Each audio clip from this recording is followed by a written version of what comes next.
All right, so welcome to this second part of the showcase. So we just had 3 hours of an in-person showcase where the students from my Immersive Environments class showed their projects, which they worked on for pretty much a whole semester. So I'm Bernhard Riecke, and my TA was Onoi, who helped tremendously in making this all work. So I'm Bernhard Riecke. So I just want to give a quick introduction on this class. Let me see. So one of the challenges, as you can imagine, was really, okay, how do we teach an engaging class that kind of works in a pandemic or post or peri-pandemic, whatever we're in right now, where at any time we could have been asked to switch to online. And certainly it's not through just lecturing for 2 hours straight. So one of the ideas was really to try and do more agile and interactive class. So in the virtual reality projects, I asked students to basically do a lot of interactive development, user testing. I try to apply the same ideas to me teaching the class. So almost every week I ask students for feedback, sometimes in written, sometimes directly, and I try to use this to improve almost in real time what we do in class. And so the idea is really learning, of course, happens in the classroom, at least I hope it does, and then we try to use a partially flipped approach. So instead of the TA teaching everything in the workshops, there were a lot of online videos, tutorials that they used. So there's a lot of learning happening in there.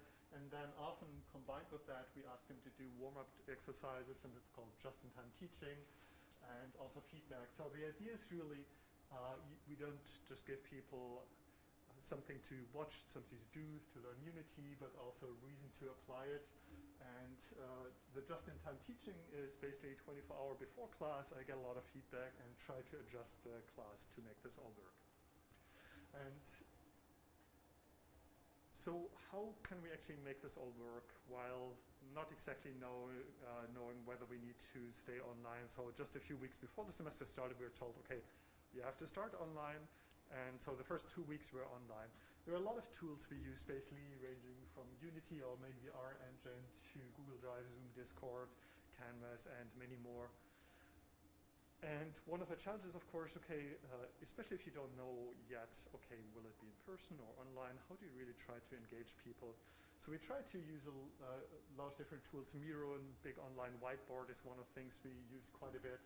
So, for example, we ask people to really envision what they do, also the kind of user experience and teamwork, the kind of atmosphere people really wanted to have. They went quite creative with this. We did lots of brainstorming in teams, discussions, for example, what is really unique and special about virtual reality, and what are the kind of things you couldn't really do otherwise. So I was really impressed by the creativity of this. Another aspect was, okay, what are really the unique affordances of virtual reality? And this is, so virtual reality, I mean, yes, I've been working with virtual reality since 1995 and definitely evolved a lot. It's still not technically perfect, but the idea is really of virtual reality that it can really help to simulate other media. Sometimes it has been called the ultimate medium, because at least in principle, you can play a game in virtual reality, you can watch a movie, you can interact with people, and you can get the actual experience, but you cannot get the experience of VR while reading a book or playing a game. Of course, you also have high replicability when you use this, and you can actually even create private experiences, especially if you use head-mounted displays. Nobody knows what you're seeing, what you're experiencing. So this can be quite powerful. One of the things that's often mentioned is also you can provide first-person embodied experiences. So of course you don't experience exactly the life that somebody else had, but as we've seen in the showcase, you can try and give people a glimpse of what it might be like to be in different shoes, to walk in somebody else's environment, to see, hear, listen to what they might experience. Or you could just make a third-person experience, so you have the full freedom basically to do it either way. Other aspect that I often mentioned is immersiveness. Spatial presence, the place illusion, so the illusion of being there, even if you know you're not physically there, it can be quite compelling. And of course there's agency, there's engagement, there's interactivity, and all of these together really form what can make virtual reality really a super interesting and maybe the most powerful medium we've ever had. You can, of course, also simulate possible and impossible scenarios and experiences. You can mess with time. Some of the experiences we'll see in a moment basically let you take a glimpse into the future or into different perspectives. So is virtual reality all positive? Actually, definitely not. Being one of the most powerful media, it's probably also one of the most dangerous ones. So in one activity, we asked students to brainstorm and get into, really reflect on what could go wrong. So the dark side of virtual reality, and then what would we really need to do to prevent these things from happening. Basically, the more powerful the technology, the more responsibility you have in terms of trying to prevent what could go wrong with this. We use a variety of different theories, of course, different frameworks on immersion, like sensory immersion, that you're really blocking out everything outside. Imaginative, that's what's happened when you have interesting storytelling. And challenge-based, that's often when used in gaming, basically, where that and all three together can contribute to giving you a really immersive experience. We use other frameworks like the MBA framework, and for this class we used a specific course design challenge. So basically we asked students to really use immersive experience design to contribute to meaningful solutions to real-world challenges. And more specifically, I asked people like, okay, what is a topic that you and your team really care very deeply about that would help create a better world? So a topic that you could care so deeply about that it might actually be worth spending a semester on to really try to create a purposeful, transformative, immersive virtual reality experience out of this. Now, how do you do this? One of the ideas is really to design from the inside out. So a bit similar to this Pixar movie, the idea of inside out is really to start with the core, the very essence of the experience, like what do you really want to achieve, what is the outcome, especially what is the user experience and the impact on the users you'd like to have, and then align all the tools to support this. Also, I mean, why do we want to bother using virtual reality? It's still more effort, you still might get motion sick. So one thing that I challenge students to do is really try to use virtual reality to let people basically go somewhere they couldn't otherwise do, to really be someone they couldn't otherwise do, to give you as immersant the opportunity to do things you couldn't otherwise do, and especially experience and feel something meaningful that is otherwise really difficult to achieve, either because you're not there, it's too expensive, it's too dangerous, or you just wouldn't naturally do this. We used a few different frameworks. One is also transformative experience design frameworks to try and better understand how do these shifts really happen. And another tool we used is multi-layer storyboards that we kind of developed, where the idea is really, instead of a normal storyboard, we have these different layers that really go into, okay, what do people really think, what do they feel, why do we actually do this? And all of this comes together, and so I'm proud to show today the 5 different projects that the students came up with today.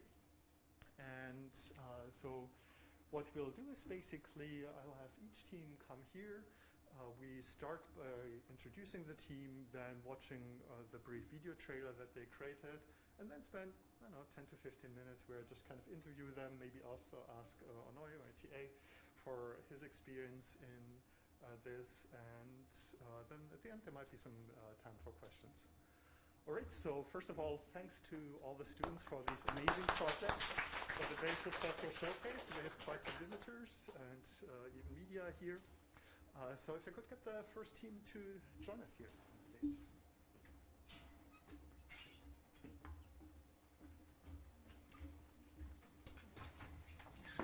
So maybe I'll start with, could you just introduce yourself, your name, and maybe what your key role was in the project? Okay, my name is Tanya Boutros. My key role was more of the design aspects, such as the poster, the pitch video, ideation, helping with some voice acting portions as well. Yeah. I'm Steph. I spent a lot of time in Unity for this project, just trying to get everything working and not to break. wrote the narrative behind Standoff, and yeah, helped organize all that stuff. Yeah, thanks. So let's watch the video trailer. You might need to adjust the audio volume. Let's see whether that's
all right, so oops, I guess that gets too loud, so let's hold a bit.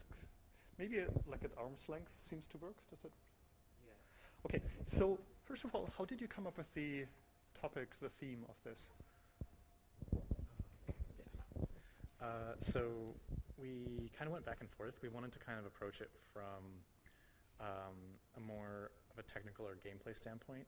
So rather than coming in with like a message or something really, really meaningful to begin with, we decided to find something that was really interesting to play with or to do in VR, and then see what kind of stories we could tell with that, what kind of emotions we could create, and what kind of transformations we could hopefully do based off of some core aspect. And that for us was our method of movement. We liked the idea of being able to take on different people's perspectives and hear what they're thinking.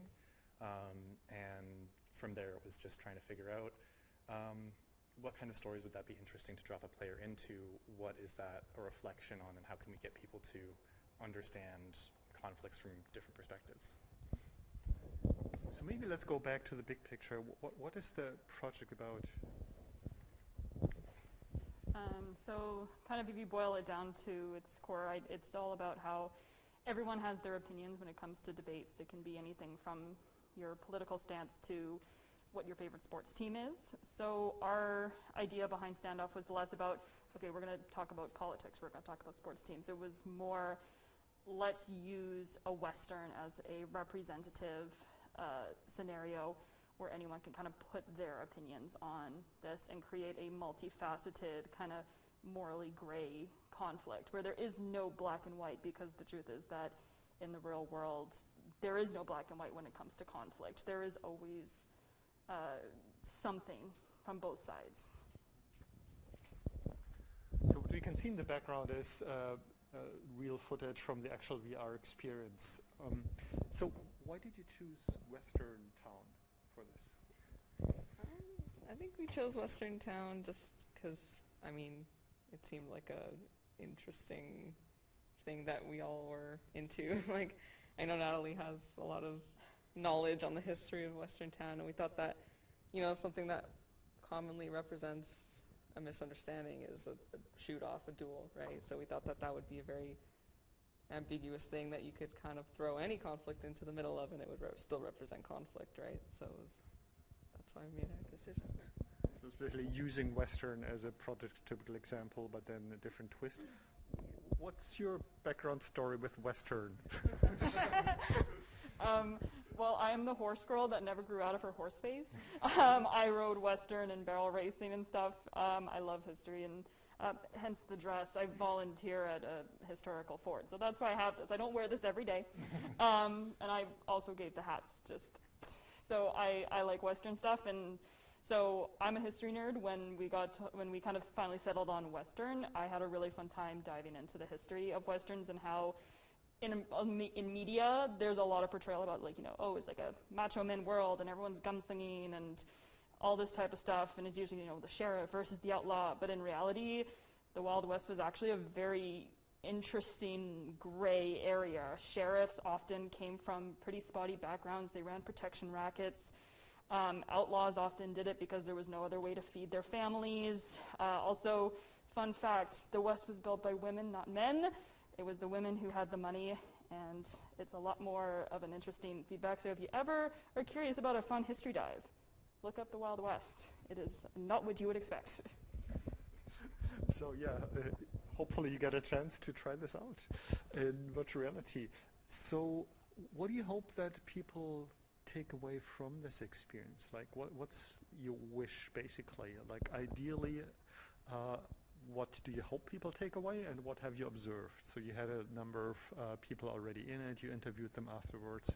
Like what did you hope people would experience and what did you, or how much of that did you observe?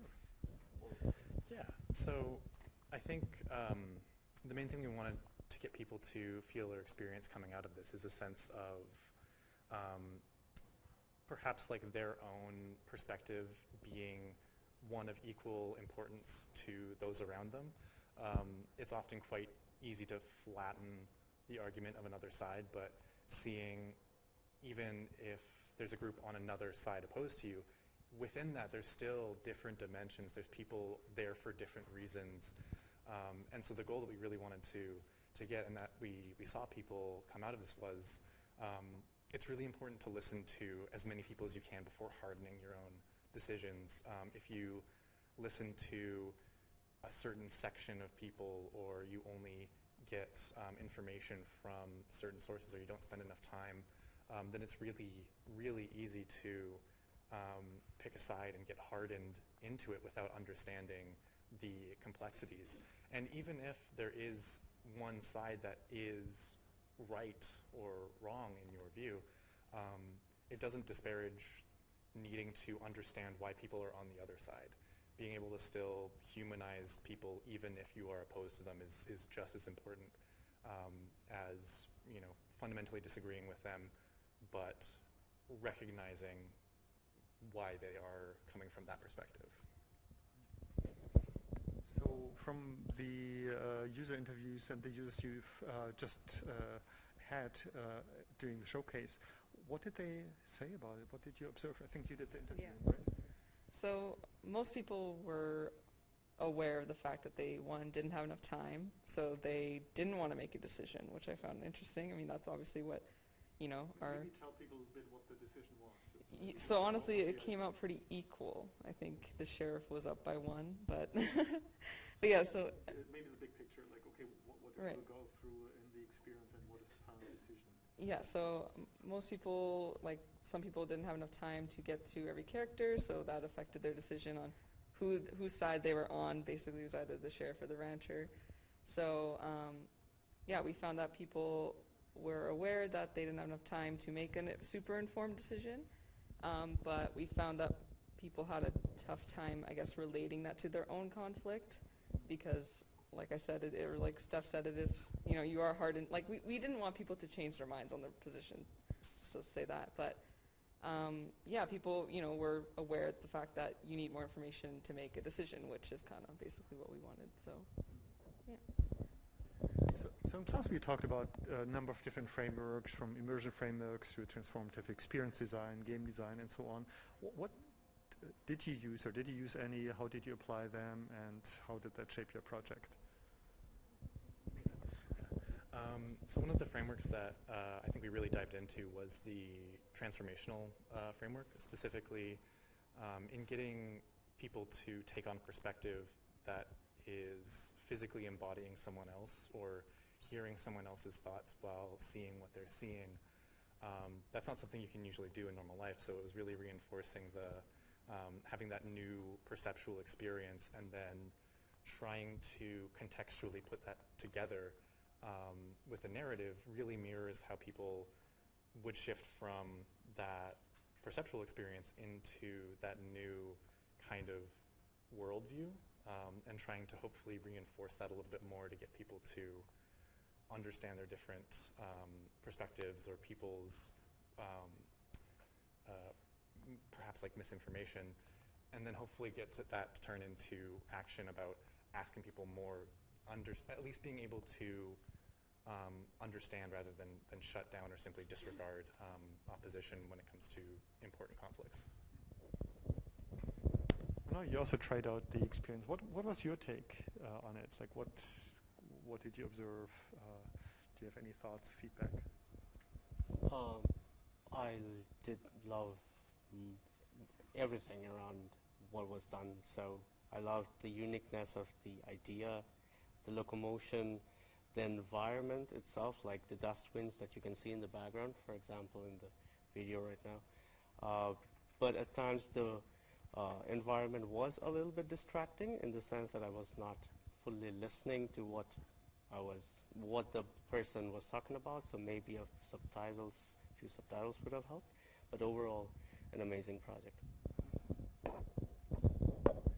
So did this have any effect on your own take on conflicts that you might have experienced maybe in the team, or I don't know?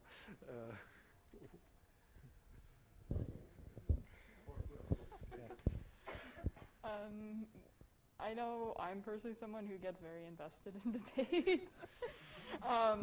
So, I mean, the conflicts, and this is kind of why we kind of wanted to do something more Western style, is we kept trying to pick like a real world conflict to talk about, and we all kind of kept going in circles about like, well, what if we do this? What if we do this? What if we do this? But everyone kind of had their own thing they wanted to focus on, and it sort of just became, well, why don't we just talk about conflict?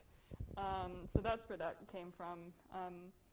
I think I had a really interesting experience in this because I wrote the narrative, and so it's like, okay, I have to write, it has 11 characters, so it's 11 characters of multifaceted dialogue with morally gray compasses for all of them, and so like some of the characters are pro-sheriff, some are pro-rancher, some are neutral, so it's like, okay, how do we balance all this? And then making some of the characters having like little nuggets and spreading that throughout all the dialogue, so it was a really interesting exercise for me, and I do think that I guess this is also like, it's our project, but when I do try to engage in maybe not like big conflicts like politics, but if I'm arguing with someone over, I don't know, like what a better movie is or what a better character is, I might be like, okay, I don't like this character, but I can see, okay, why do you like this character even though I hate them?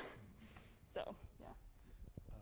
Yeah, just a kind of quick note on that. I think in terms of how we being on the other side, like making this project and seeing how people react and use it for the first time, I think it was fascinating that just from like a social experiment kind of view to see how people came in, what they missed and what they were able to put together. And oftentimes like people would come out of this experience with radically conflicting opinions or views or information about the town that we set up. So just from our perspective, like I'm sure that there's certain sides that we align with, but it was just interesting to hear people say, you know, you really have to get both sides before you make a decision, while also not having all the information themselves. So there's some kind of bias that we have somewhere in us that kind of reinforces that. So it's interesting to kind of learn about that for the first time. No conflicts. Yeah, I also got a chance to try it out. I was really impressed just in 8 minutes because it was timed, like literally the clock was running. You got to experience 11 different viewpoints, and after the first one was like, oh yeah, okay, that's actually the good guy, and then you hear the next voice, and you literally, like in virtual reality, you step into their character and hear with their voice their own story and take on this. And this is something where I wish in reality we would kind of have the ability to do this, for me to kind of like snap into your mind and you're like, oh, what's your take? What do you really think? And be able to do this. So in a way I thought it was a really very elegant way of using the immersive medium to give people a chance to experience different viewpoints and see that in so many conflicts there is a whole gray shade, and it's almost understandable if people pick a different position. So at the end you were asked like, okay, who do you support? So, I had a really hard time making up my mind on that. So success on that time. And it's quite different than the typical Western. So in a way I thought that was quite elegant to use something where in Western often it's like very clear, black and white, who's the good and who's not. If you had just had a bit more time for the project, where would you take it? I know one thing that we talked about was I think adding more characters, playing with the kind of scale of time that people have to move through this, and really like nailing that down and getting it really working well is important, because we kind of found that it wasn't evident enough in the experience that you weren't going to get a full picture no matter how many people you got through. There wasn't really a way to get every detail, so you're coming out partial, you're coming out biased no matter what. But I think adding more characters or adding a little bit more depth and more facets to the narrative would really make that overwhelming and make that, like nail that home that there's stuff out there you can't know, but even jumping in and getting other people's perspectives, there's still always more sides to it. There's more information that you just can't get. Yeah, there it is. All right. So thanks again for this really exciting, interesting project and sharing your insights on this. All right. So let's just go right to the next project. So just come up here, grab a seat. Well, I'll grab some water. Hold this for a sec.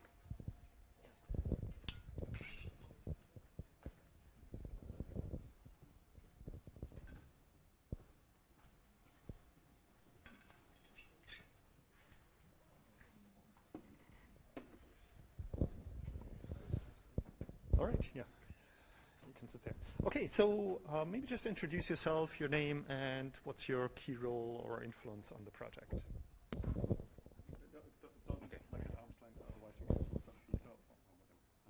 Hi everyone, my name is Wilden.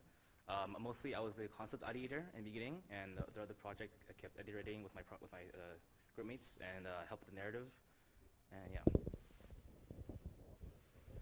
Yeah, my name is Jeremy. I did a lot of similar things. I also did the poster as well as helping with the script. My name is Harry, and I did most of the Unity. All right, so let's watch their project video trailer. So basically ask students to create a video trailer before the showcase, and then afterwards, in a week or so, we ask them to do a full project video that we will put on the website.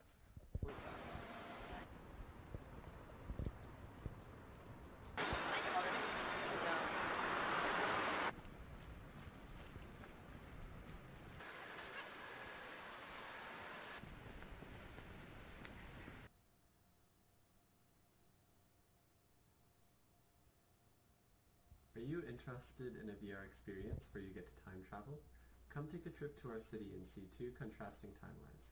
With this virtual reality experience, you will be exploring 3 different locations in the past and present and reflect on the advantages and disadvantages of the city. Have any changes happened in your city while you grew up? Let us know. Okay, somewhere we couldn't quite hear it. So.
Oh yeah, okay. So question was, okay, looks like the mic was muted. So What did I just ask? Oh. You want to get out of the project. Oh yeah, so what you hope, yeah, that the user gets out of the project. We kind of want our users to kind of see both urbanization and nature in a more objective view. Like, it's okay to side with one way, either building more buildings or keeping more vegetation, but I think it's important to see that both sides have its benefits. Like, for example, in our Coquitlam backstory, like, they had to cut down a bunch of trees to build a SkyTrain, which is, it's a shame that all those trees had to get cut down, but they have a SkyTrain now. You can commute easier, so it's kind of like there's pros and cons to both sides. Apparently don't touch this part. This is the off-for mute button. So what kind of frameworks did you use to design the project, and how did you use them? So originally, there's actually a plot of land in Coquitlam that I go past, both of us go past every single day to go to school. And recently, it just got cut down. These forests got cut down, like a square of land, and they started building on it. So that was our first idea on it, and we'll let Harry talk about the rest. Yeah, so basically in our project, it's mainly like a city/nature walk. So we wanted to kind of focus on this sensory immersion. So in our setup in the nature walk, we would have one of our teammates pull out like some scent for like forest smells, like pine trees and all that. And then also there's a bit of backstory that you're the mayor and you have to decide whether or not you want to tear down a park or not. So we kind of focused also on the imaginative immersion frameworks as well. So maybe tell us a bit more, like, what do people, users, or immersants, how we call them in virtual reality often, what do they actually do in your experience? Okay, so as the user loads in, we give a narration on top of it that explains positive and negatives. And once they had the sensory immersion, we have headphones, so we have all outside noise blocked off, and they hear it, and it's quite calm. And then simply they just walk around, and we'll tell them, direct them to a part in the map that changes to the past, which is being displayed right now, and they continue. It's like more of an exploration game. So it looks like you chose a low poly style, basically. How does that align with the idea of the project? Aligning with the idea of the project, the low poly style made it very pleasant and very easing for the eye, because we wanted to avoid any VR sickness from occurring to a person exploring through the city and the forest. And so you ran a few participants right now, and I think you did interviews with them afterwards. Like, what did you observe, and how does that match with what you had in mind?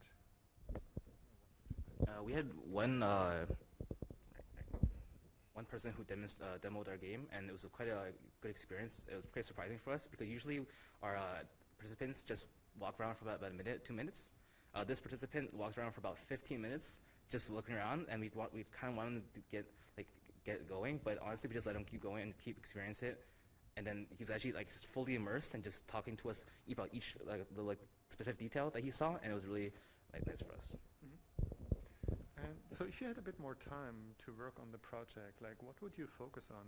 What do you think could be improved, should be improved, and how would you go about doing that? So one of our feedback we got was for more time,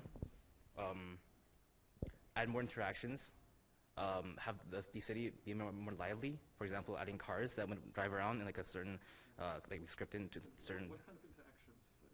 How do would they support the goal? Like originally we had like opening like a door in the building and then having an actual office area, with more areas. But of course, time constraint and scope, we didn't end up adding that. But yeah. Some of the feedback we got from the users today were to add kind of more signifiers of what to do, and also add kind of a little more history behind both settings, so that they can basically learn more and have a more emotional connection to both settings. And then also the original plan was to have more than one spawn point, so if users want to switch back and forth, they wouldn't have to walk all the way back to the middle of the scene. No, you also got a chance to try it out. What's your take? What was your user experience? I did feel that it was a little bit too short for me. I was just getting started when I think the voiceover told me to take it off, which was a little bit misleading. When I took it off, the guys were like, "No, you could have spent more time there." So probably it was a little bit, yeah, the sense of immersion. I wanted to explore a little bit more. Other than that, the flickering roads was also very distracting, but overall a great effort for sure. Yeah. Also, I would have loved to see a bit more of the previous environment, basically what it is, maybe a bit of the history, just learning a bit more about it. And what's your own take on urbanization then? I mean, in the experience you kind of leave it a bit open, but I would love to hear a bit about more your own take, having grown up in Coquitlam. Like, can you tell us a bit more? Well, I remember first moving here in 2005. I lived in a temporary house, and outside it was a great view of lots of vegetation, and I still live near the areas today, and I know the exact same area, and right now has been all cut down, and it's in favor of complexes, residential complexes. And actually, we moved into there later on in my life. So honestly, I liked that place quite a bit. So personally, for me, in the like how I experienced it myself, pretty objective. And especially since the SkyTrain came around 2016 in Coquitlam, the Evergreen line, that helped a lot, especially for going to SFU and everything. So honestly, it helped me out and benefited me for sure. I like urbanization a lot because of the cost of living and everything being so high. But at the same time, I remember even growing up in Surrey, there were so many patches of land and forest still around my elementary school when I went. And all throughout elementary and high school, everything was just getting cut down, more housing, more housing, more housing, to the point where the far side of my elementary school went from all trees to all houses all the way down until it reached the farmland instead of having all of the forest between it. So I really like a balance of in between the both, but again, I'm still more in favor of a lot more homes being built. Yeah, for me it's kind of the same as Wilden because we grew up in the same area. I think Coquitlam is, in my experience, is pretty good in that they are building a lot of buildings, but they're also kind of trying to preserve like the stuff that they do have, like Lafarge Lake is one of the big places that I'm pretty sure they'll never tear down.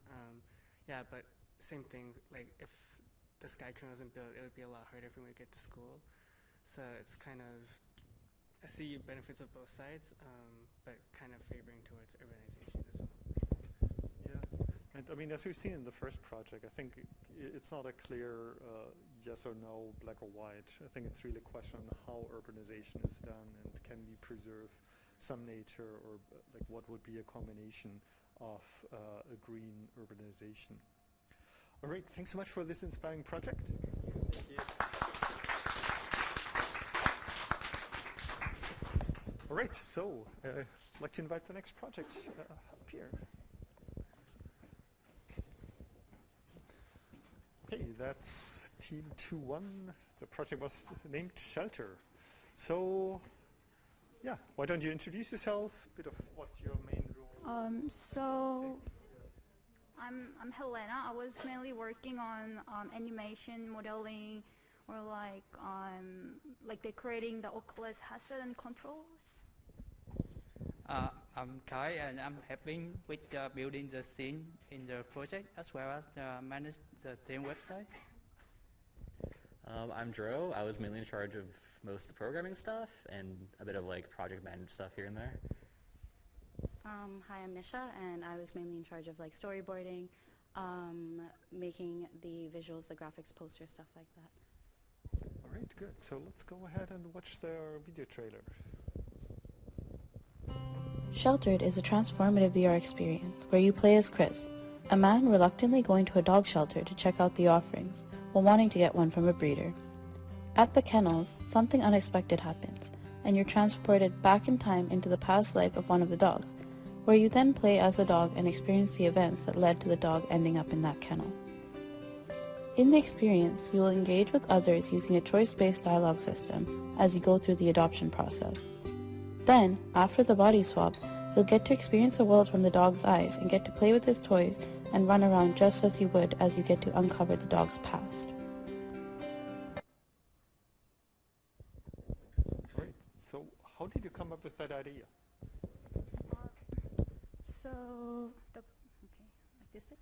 So the goal of a project is basically to raise the awareness of the dogs living in the shelter across the world, because there's actually lots of dogs being abandoned. It's about over 6.3 million only in US. So through this project, we allow users to get to see the world through the dog's perspective as a shelter dog, and we want user to better understand what's the feeling of being abandoned, and to better connect with the human and dog, and so that they understand dogs has a feelings and emotions, and also they need a love as much as we do. Yeah. So how did you go about trying to give users the experience of being a dog, which most humans haven't quite experienced yet until your project? One of the main things we had to think about was during the body switch, how a dog would see the world. So we had to make all of the furniture a lot bigger. Your perspective had to be closer to the ground. And we also added a snout to kind of further embody being a dog. But yeah, did you have anything else to add to that? That's pretty good, honestly. Yeah, basically about it. Okay, and you had, how many users did you have trying it out? Quite a few, I think, right? So what did they tell you? I mean, I think you did brief interviews with them afterwards. What did you observe? A lot of users said that they really enjoyed the snout aspect of being a dog. They love poking around stuff and sniffing. So they weren't quite used to having an appendage attached to your face and being able to actually have it track and move was a really novel, unique experience to them. And yeah, a couple of them even had a really emotional experience during the thing, when they were left. They would actually physically yell out, no, don't leave me here. So maybe tell us a bit more how the story unfolds. Yeah, so the basic story is that you play as a guy named Chris. He wants to go to a professional dog breeder and get a dog bred for them. His partner wants him to explore sheltered options a bit and more encourage him to, accept them and think about the dogs already out there rather than get one commissioned for them. And so you go through the process of going to the dog shelter, walking around, seeing the dogs in there, and then you get transported into the respective of one of the dogs in there, and you see a bit of what it's like to be the dog. You can see it on screen, running around, playing your toys a bit, and then and that dog's passed to get replaced by a bred dog, and so the owner takes him out to a road and abandons him there, and then eventually they end up in the shelter they started in, and the experience ends with you staying as the dog in the shelter to kind of, I don't know, make you think about it a bit. Yeah, and the key part is, so you are the dog that is being abandoned, basically, so you kind of take it a bit personal. You also had a really nice setup with the HMD and the controllers. Do you have it here? Do you want to show it? Maybe someone grab it quickly, because I thought it was quite a nice way to actually do this. So while she's getting it, what kind of framework theories did you use, apply? How did you do this, and what was the effect of that? We went off the frameworks of transformative immersion. Since you actually embody a different character, you have to think about what it's actually like to move and kind of behave like a dog. So yeah, we did decorate the controllers and the Oculus. We added felt to the controllers to kind of make it feel furry, to further immerse yourself as being a dog. And then once the user puts on the headset, they somewhat look like a dog as well. So for people looking from the outside, it's intriguing and it kind of draws people to the experience. Yeah. What was your take? You also got a chance to try it out, I think. It was really fun walking around with the snout. to be honest. The environment was a little bit off. There were glitches, but the storyline was awesome. I really did feel it, and the ending, especially ending up in the cage, it was really moving. Yeah, it was similar for me. It was actually just really interesting to explore the world as a dog, and not having hands, you basically use your snout to interact and play. Almost felt like a cat playing around with the ball and the toys and so on. It was quite interesting. And also I think what worked fairly well is that you kind of, by becoming the dog and then being abandoned, you get a glimpse of what it might be like for dogs. And of course we don't know what dogs really feel, at least I don't. Yeah, so where would you take this project if you had a bit more time? Like, where do you think it was missing a bit, and where is it already working well? What's your future vision? I got this one. I think the main one we'd really like to have is just have more in-depth interactions as the dog and kind of flesh out the experience a little more, like involve like more dog-like actions like biting, grabbing stuff with your mouth, playing like more park environment. And also like we want to have more of a choice-based system in the human aspect. And we had to replace it in the last minute because it wasn't quite working as well as we wanted it to, but just to give more agency to the humanized choice and give you more options to explore through the narrative. And then, yeah, also just give more weight to the dog actions. Yeah, and us also, like when we were initially storyboarding, the experience was supposed to encapsulate the lives of about 4 dogs. So we we're going to go through different storylines of like different ways in which a dog can end up in a storyline. But based on like time constraints and technical difficulties, we had to narrow down the scope of it. So yeah, with definitely more time, we'd search into like more narratives and on educating the user of how these dogs get there. And you probably did some research into the background behind the stories and dogs and shelters and so on. Like, what did you find, and how did that guide you in your project? So when we did the background research, we found out that usually when we were thinking about buying a dog or like a dog, they having a pet, they usually consider buying from dog breeder, and then they not really considering that adoption from shelter an option. So that's why we come up with this project, by raising the awareness of like adopting a dog, also an option for you. And then there are a lot of dogs being abandoned and then get adopted into shelter, but because they are overcrowded or like overpopulation, so they're being killed a lot. So that's why we have to create empathy and compassion between human and animal. So, yeah. I mean, there's a lot of stories already out about dogs and so on. So why use virtual reality for this? It seems a bit unusual. Like, why do you think virtual reality is a good medium to do this? I think, at least for me personally, the reason why we chose VR for this is that people oftentimes see animals as a bit less than us in some ways, and you can see in dogs and cats, they clearly have some degree of emotion and feelings. Not quite the same as we would have, but they're more than just like, you know, a single cell organism. They have a lot going on upstairs. And so to kind of give someone a chance to embody what we'd imagine a dog is like, to give them a chance to like experience the world from a different like being's perspective and try to get a bit more empathy into like, what is it like to look at a giant table from a small perspective, and just to, you know, think about the world in a different way that other creatures do perceive it every single day. Like, a lot of us have animals in our house and just think like, what does my cat actually think? Like, I drop on the counter, and for them it's like all the way up here, but for us it's just an easy, quick thing. So it's kind of like, it's a good way to make people actually think about other creatures for a minute. So now, having had the unique opportunity to spend quite some time over the last few months as a dog, has this changed anything for you? Like, did it have any impact on you yourselves?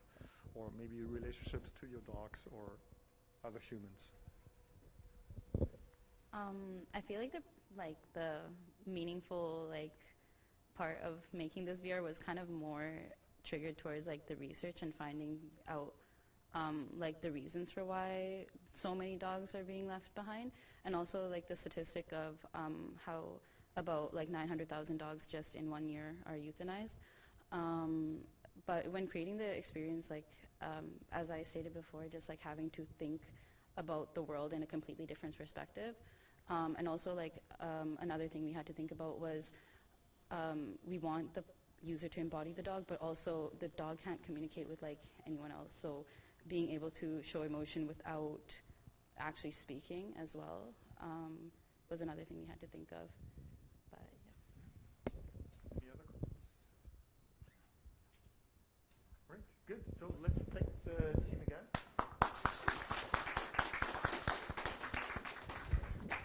Great. So I think we have 2 more teams to go. So have a seat.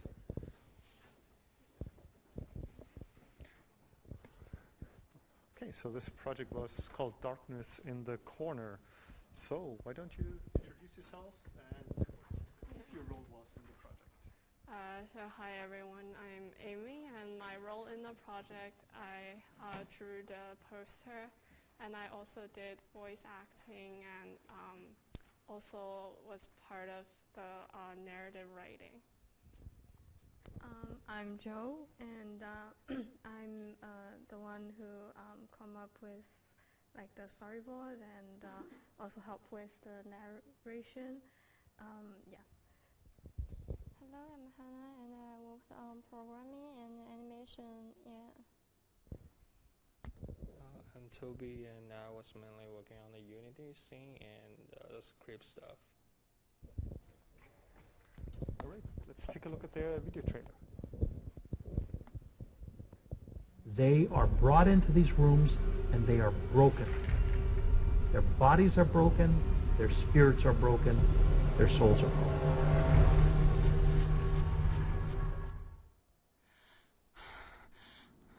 In a dark and cold room, you wake up as a woman being trafficked to a rural village.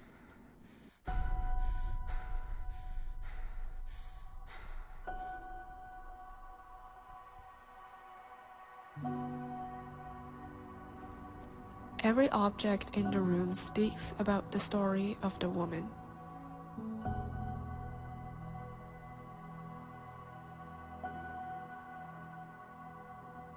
But the woman's future is now in your hand. Will you be able to find your way out?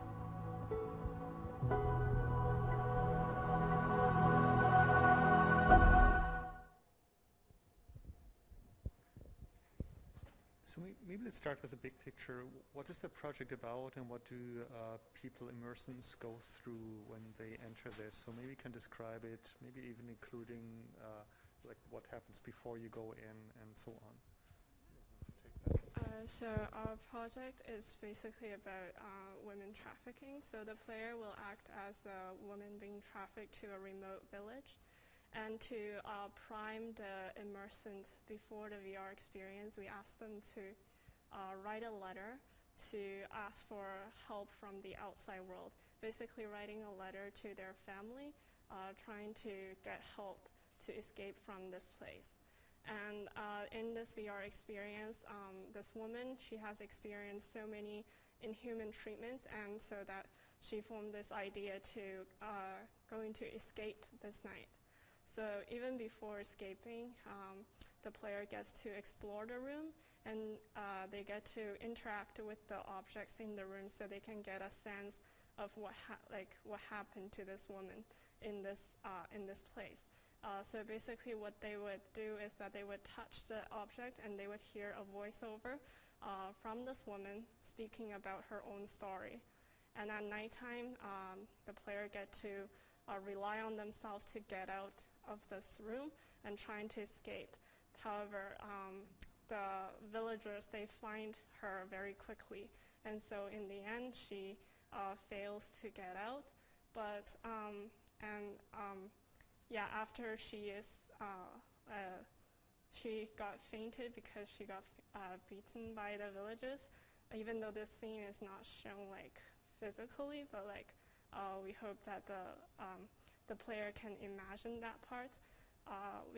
we also give the player, like in the end, a flashback of the normal life of this woman. So to get a sense that these trafficked women, they are not brought here like on their own desire. They were brought here forcefully, and they used to also live a normal life, and how their life is totally being ruined after being trafficked to this place. And after the VR experience, we show a video of a woman who speaks about her real story of being trafficked in a different country. So we basically want to show the player that these things are really happening even today, and we hope that they can get a sense that these women need help, and we want them to really understand their situation through this VR experience. Thanks. And I think there was a bit of a story how you came up with the experience and so on. Do you want to explain a bit? So we basically come up with the idea to making this experiences from a news recently in January or February. So it's a news that in a Chinese village there was a woman being found that was being trafficked there for decades and forced to give birth of like 8 children. So we are really shocking and feel really sad about the situation and how like the whole village almost know the situation of that woman, but not acting to offering help. So we want to use this VR experience to let people go through the first-person perspective of the woman and how they were really helpless with their own, and we want to call out people to like support them and give a hand for them to leaving that really bad situation.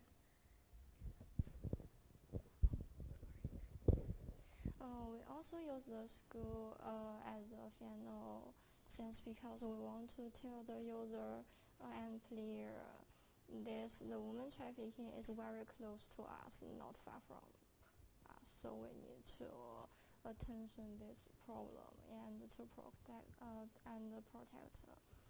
the woman. So you had quite a few users go through the experience so far, and you did interviews with them afterwards. What did you observe? What feedback did you get from people so far?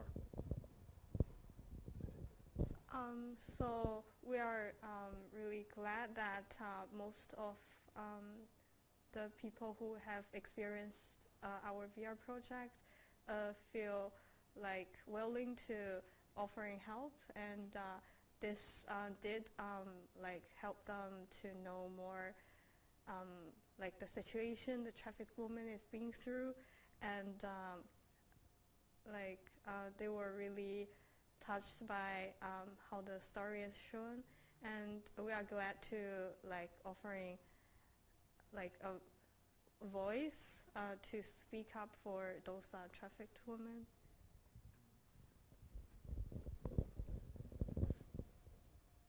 So you used virtual reality for this project. Well, you're part of a virtual reality class, but why is virtual reality a useful medium for that? How did you use the specific affordances and uniqueness of the medium? Okay, so in this project, we are highly rely on the imaginative immersion, since we have the narration and on the objects and where the user can interact with, so they will get the story and the experience of the woman. And also, we also provide like the sensory emotions.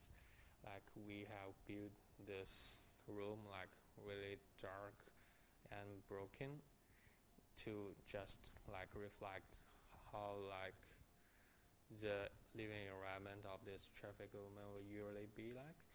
And also we hope that narration of the woman and also from the villager can help like the player better experience this by themselves.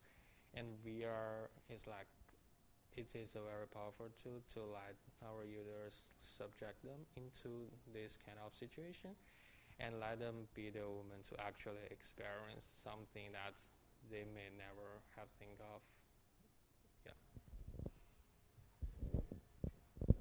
Yeah, so I also got a chance to try it out. I thought it was really well used. You really get to step into somebody else's shoes, and of course you don't really directly experience it, but you kind of see and you get a first-person perspective of something that in the media, I mean, it's barely covered, and if anything, it's you always get a third-person perspective, but you never really get what it might actually be like to experience that yourself. Oh no, you also got a chance to try it out. Tell us a bit more. Honestly, for me, it was a terrible experience. And I say that as a compliment. The team did a great job in pulling off the story. The pre-VR, post-VR, in VR, all the experiences were amazing, and it was very immersive. It was really great and nicely done. Yeah, I think it's one of the examples that technically it wasn't like super polished and super extremely detailed virtual reality, but it was really elegantly used in the sense that you got to experience it from their perspective. There was some interaction in there, and there was also a layering of the experience. It was a bit of a pre-experience, and certainly it did have an emotional impact on me. Also, gradually getting out of virtual reality, so you get out of virtual reality, and then you get a chance to watch a video, like a brief documentary for a few more minutes, still in a secluded room, and then even the interview afterwards I thought was actually useful, more almost like a debriefing. So if you had some more time to work on this project, like where would you take it? Where do you think it should go or could go? Like where do you see the future of this? So for the like pre-VR, we definitely think with the narration we provide, we can also provide more like props to help the user more immersive into the scene. And also like during the VR experience, we absolutely want to like add more object that user can be interacting with and enrich the whole story of like the experience the woman is going through, and also polishing the transforming from scene to scene to give more like a smoothly like experience. Do you guys?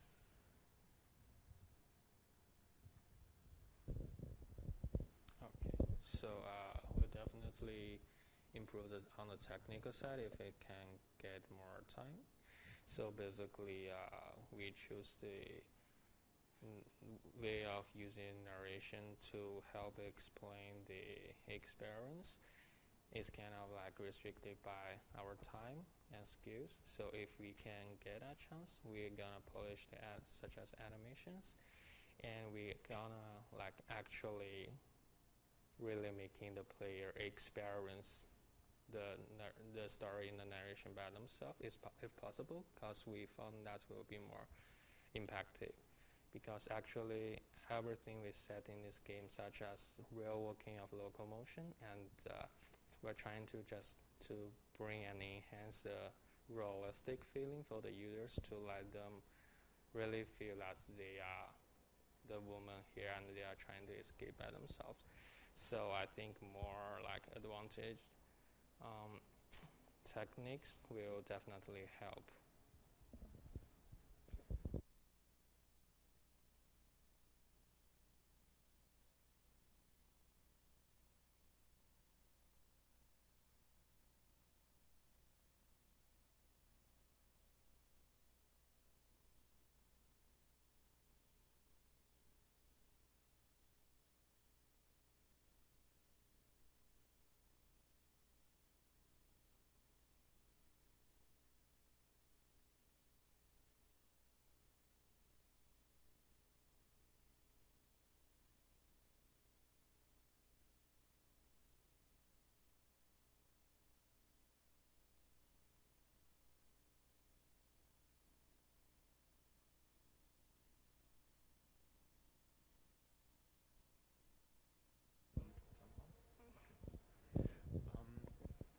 So it's quite a challenging topic. So how did it affect you as the content creators, or did it have any effect on you yourself working on this for a whole semester?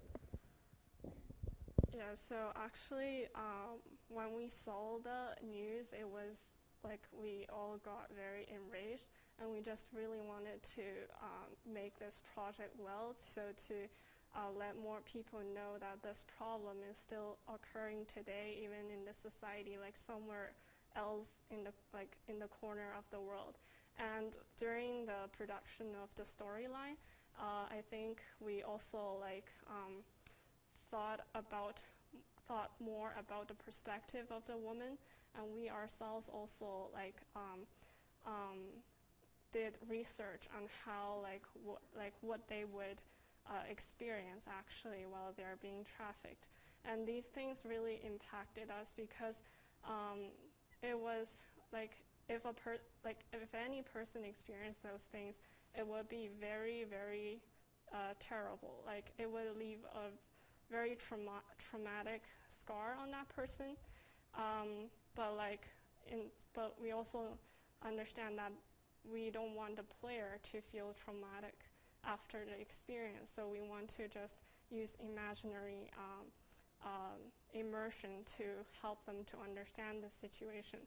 But ourselves, we look deep into the problem, and we think this is a really big social problem that we want more people to understand, to know, so that we can use the VR experience to change people's perspective and change people's understanding of those trafficked women, and even offer a help to them.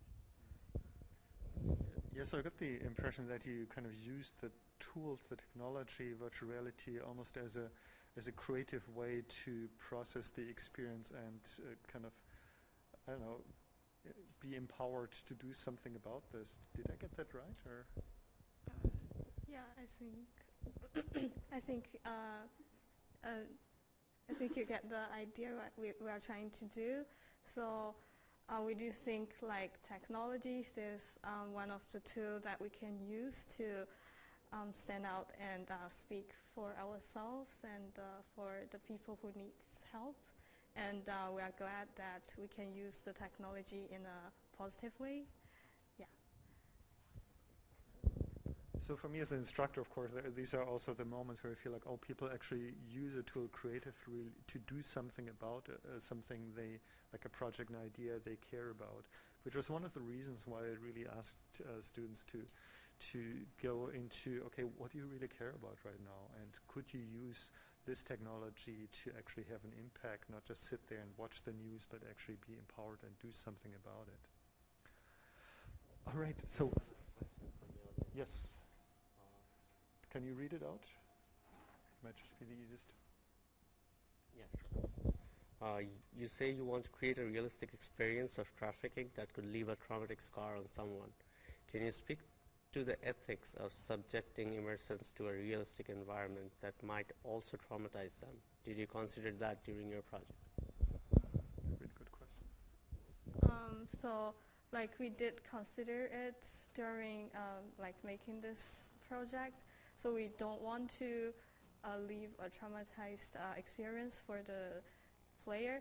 So most of the experience that a woman might been through that time, we use voiceover rather than those violent animation kind of stuff. So it's more like imaginary and with text and voice that help you to understand the situation. So, and we also did some play tests to ask for advice that do you think that it's too strong, or do you have any unpleasant and discomfort from this story? And we found that most people do think it's strong enough, but also not too strong for them to feel really traumatized. Yeah. And actually, out of the where, we have in the previous stage, we will like instruct our players about the game, and we will provide enough safety guidelines to let them understand that this will not be a scary horror game. And during like the construction of the Unity scenes, we tried not to make like too dark and too horror environments, but also try to maintain the feeling of a very like poor, broken rural village. And also, I think the final scene where you found yourself is in a classroom. We wanna hope that can be a contrast where you can see that in that scene is really like the normal life at the classroom we are in now. So actually we wanna have that scene not only to enhance the transformative stuff, but also like gradually let the players to get out from the VR world and gradually transfer back to where we are now. Yeah, so basically the more powerful technology becomes, virtual reality, the more challenging it is and the more ethical thinking and ethical design is really necessary to make sure that we don't create problems or traumatize people. So for projects where if people had previous trauma, it might also be useful to maybe check and be with them beforehand, just to not to warn them, but to almost pre-check. Because you don't want to create another triggering experience, of course. And that's also where user testing and feedback, all these aspects are obviously super important. And it might not be the right experience for everybody. So the more we develop the technology, I think the more powerful it gets, the more we really need to take responsibility to make sure the experience really goes in the right direction. And that's where all this iterative improvement is really needed. All right, thanks so much for this project.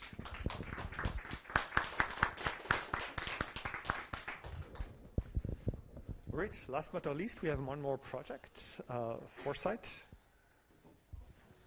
So come up here.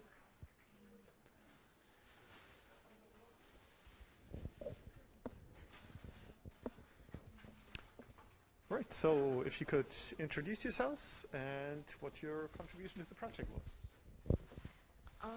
Hi, I'm Kaylee, and my main role for this project would be the sound design as well as video editing. Hello, I'm Anthony. My role was basically art direction for the project, such as poster and the environment within VR. Hello, my name's Hamid. My main roles, I guess, coincided with a bit of programming as well as some mechanic design and whatnot. Hello, I'm Martin. My role is mostly programming. All right, thanks. So let's watch the video trailer.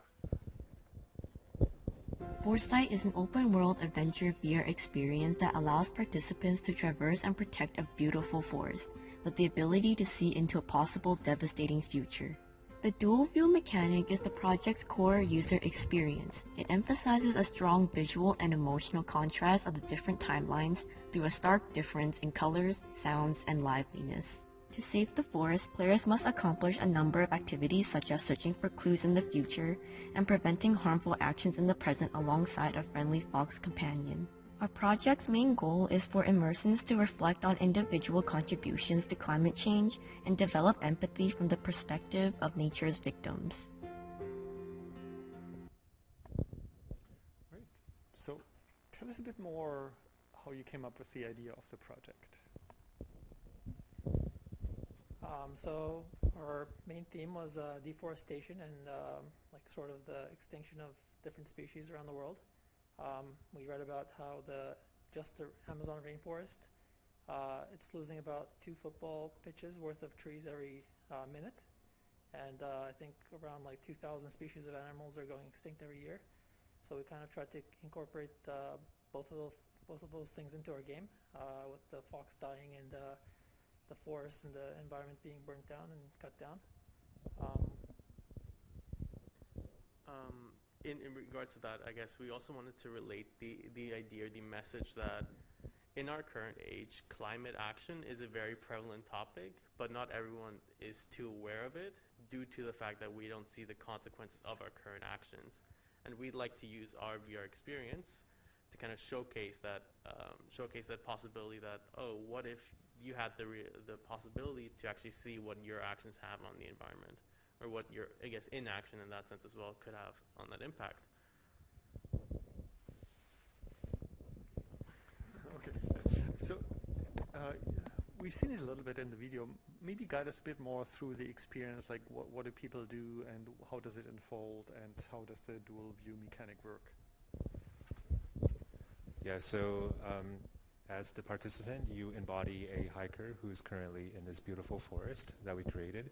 And essentially you have the ability to glimpse into the future. And yeah, if the video plays.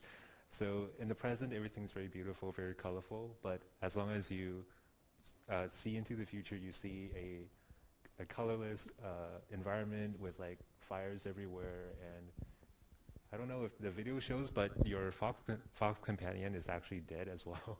So we felt like this is the core experience of this VR. And then essentially what we want the participants to be able to do is to go into the future and see possible clues of like things that are destroying the forest, and then come back to the present and make possible effort to change, or like at least try to stop or prevent the possible future from happening. Yeah, that's what a core experience. So as part of the experience, you're kind of disabling a robot, which isn't like the typical experience that we have in our everyday life, how we could contribute to a solution to climate change. How did you come up with that, and what's the meaning behind that? You can go first.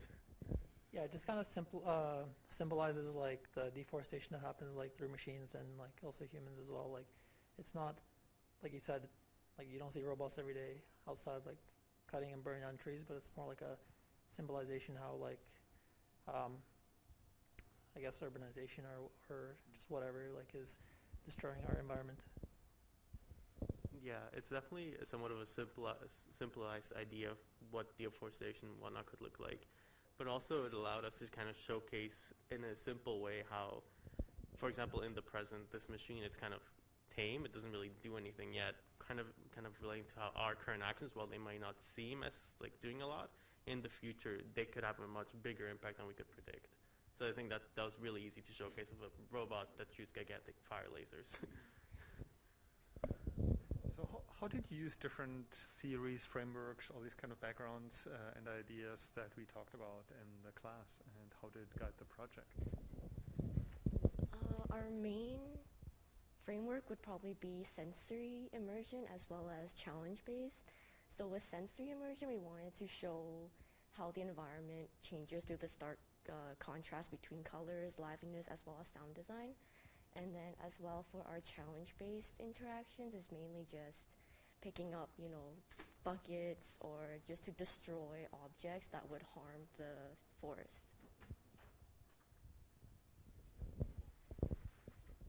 So you got a lot of users to try it out. So what were you hoping they take away from it, and what did you actually observe, and what did they tell you? We were hoping that they would feel a connection with the environment and with the fox as well, and have a sense of loss when they go into the future view. And I think a lot of users did feel that loss. It was mostly with the fox actually. They, like, one person said that like the trees weren't as like maybe immersive or impactful as the fox was. So I think they really like felt emotionally attached to the fox.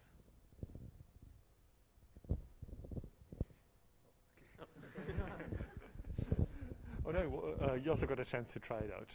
Tell us a bit more. So I definitely love the two terrains, the past and the present. Sorry, the future and the present, right? Yeah, so both of them were amazing. I love the touch of the robot blowing fire into the forest. The instructions were pretty clear. I knew what I had to do. Just the one thing that I did feel that it ended a little bit too soon. Maybe a couple more challenge-based experiences would have immersed me a little bit more into the experience. Yeah. So, I mean, as everybody, you had pretty much one semester, or not even the whole semester, to do the project. Where would you take it? Like, where do you think it could be improved further if you had a bit more time to work on it? And why? Well, as Anoy said, I think one of the big things that we do want to add is more challenges and how it can connect with our overall theme of future and present, and our inactivity or actions in the present could affect the future. So definitely more challenge-based interactions. Yeah, so I definitely wanted to add more like AI to the robot, where it would walk around and destroy the forest if you didn't do anything, to add a sense of urgency. Like right now, it just kind of stands there. So if we had more time, we would, make the robot do some extra stuff. Also, we wanted to incorporate using the fox more. So whether it's guiding you or helping you with some of the challenges, we wanted to do more with the fox as well. So I think that's where we would take it if we had more time. One more thing to add. I think if we did have more time, I think something that would be interesting to explore would be a more dynamic environment that, for example, if you complete certain challenges, certain parts would be changed, but obviously with our time restriction, we weren't able to fully explore that. That'd be something very interesting to see. Okay. Yeah. I think it would also be interesting to explore a bit more on the narrative side, like, okay, why is there a fox? Who is that fox? What's their story? Why the robot? Like, what was the role of the robot, and so on? To go a bit more into the backstory of that, to really bring all the different bits and pieces together about this. Any final thoughts from your side or questions? All right. Well, thanks so much for all these amazing projects, and thanks to... Maybe let's bring everybody here briefly. So just come up here. Just to the front here. And so basically a big round of applause to all the students, also Anoy for all the amazing projects.